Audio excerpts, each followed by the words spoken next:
Assalamualaikum warahmatullahi wabarakatuh. Kembali di channel PSK pada sebuah koma.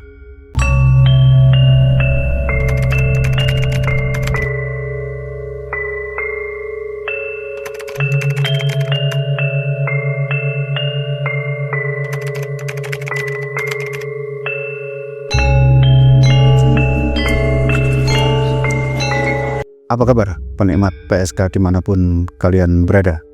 Mudah-mudahan selalu dalam kondisi sehat dan kita semua selalu dalam lindungan Allah Subhanahu wa Ta'ala.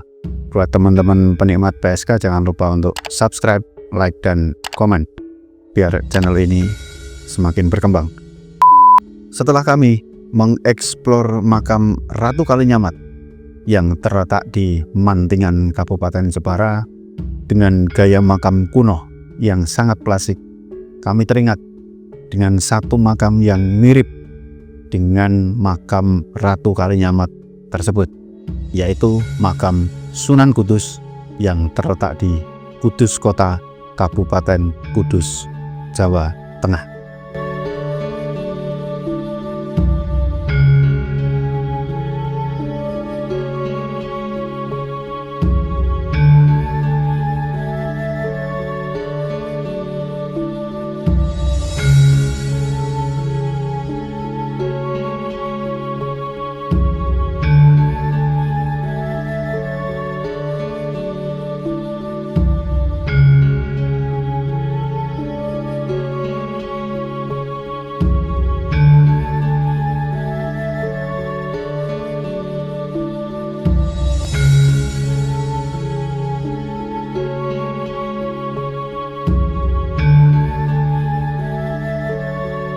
Sunan Kudus atau Jafar Shadiq merupakan salah satu tokoh penting dalam penyebaran Islam di Nusantara.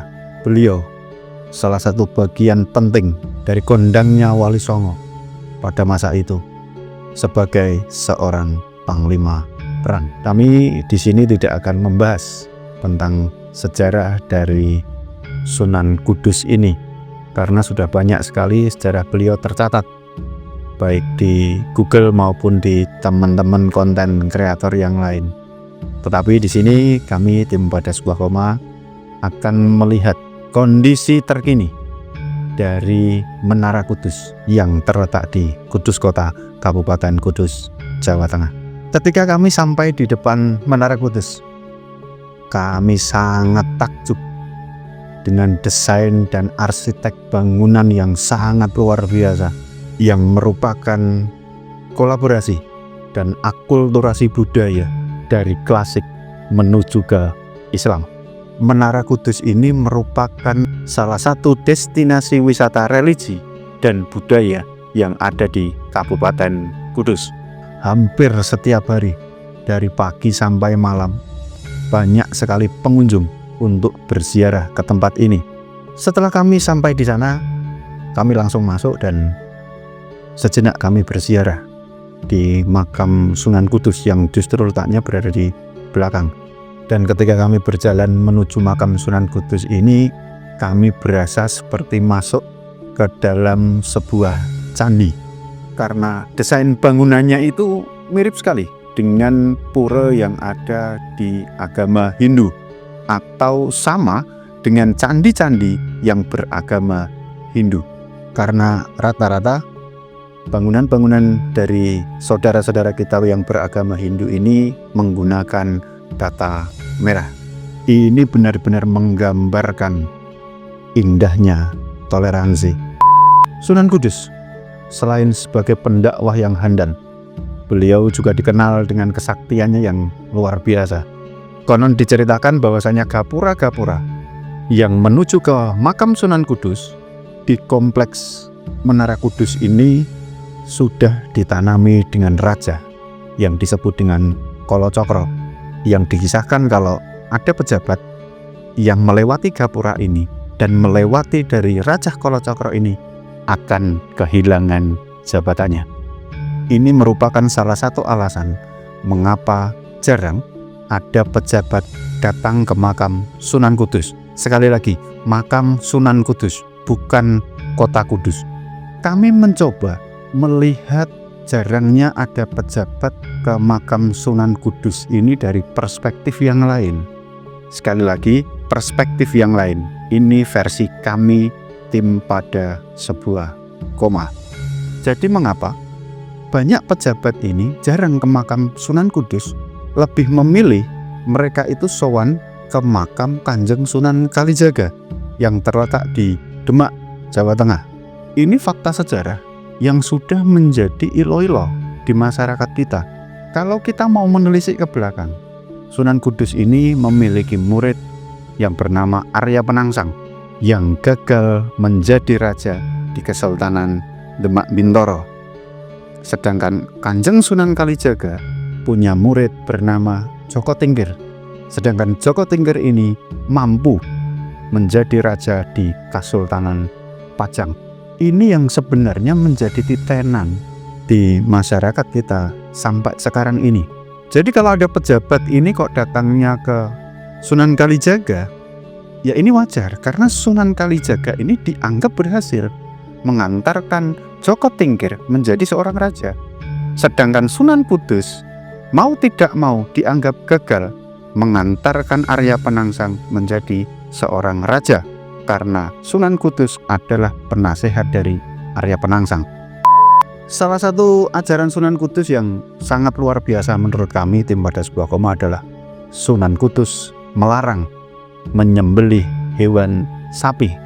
Ini salah satu cara Sunan Kudus dalam berdakwah sebagai bentuk toleransi dan menghormati saudara-saudara kita umat Hindu. Seperti yang kita ketahui, sapi merupakan sebuah wahana atau kendaraan yang digunakan untuk Dewa Siwa. Tidak heran ketika kita main ke sebuah candi dan candi itu beraliran Dewa Siwa, pasti di area candi tersebut terdapat sebuah arca sapi yang diberi nama Arca Nandi. Untuk pembahasan Arca Nandi atau patung sapi ini nanti teman-teman pada sebuah koma bisa klik tautan di atas. Kita sudah pernah menjelaskan asal muasal dari patung sapi atau Arca Nandi ini. Menara Kudus yang tinggi menjulang juga sangat menarik perhatian. Di atas Menara Kudus ini, jadi posisi yang paling atas itu terdapat sebuah beduk yang sangat besar. Tetapi tidak semua orang diperbolehkan untuk naik ke atas karena memang tempatnya yang sangat sempit dan tangganya itu cukup curam kalau bagi kami. Bangunan Menara Kudus ini melambangkan masa transisi dari klasik menuju ke Islam. Adanya lambang tapak dara yang konon katanya dapat mengusir mara bahaya. Ini sama persis ketika kita datang ke candi-candi, khususnya yang beragama Hindu. Keramik tempel yang berada di dinding Menara Kudus ini juga terdapat di beberapa masjid-masjid kuno pada masa itu. Kita ambil contoh misalnya Masjid Agung Demak yang berada di Demak Kota. Kemudian di video terakhir Masjid Ratu Kalinyamat atau Masjid Mantingan yang terletak di Jepara dan yang menurut kami banyak sekali hiasan keramik tempel ini berada di makam Sunan Gunung Jati yang berada di Cirebon. Itu teman-teman, video singkat kita kali ini tentang Menara Kudus yang terletak di Kudus Kota, Kabupaten Kudus, Provinsi Jawa Tengah. Mengingatkan kita semua jangan lupa berdoa dimanapun kita berada. Jangan ada ketakutan, kuatkan iman, tetap percaya pada Tuhan karena kita hidup berdampingan.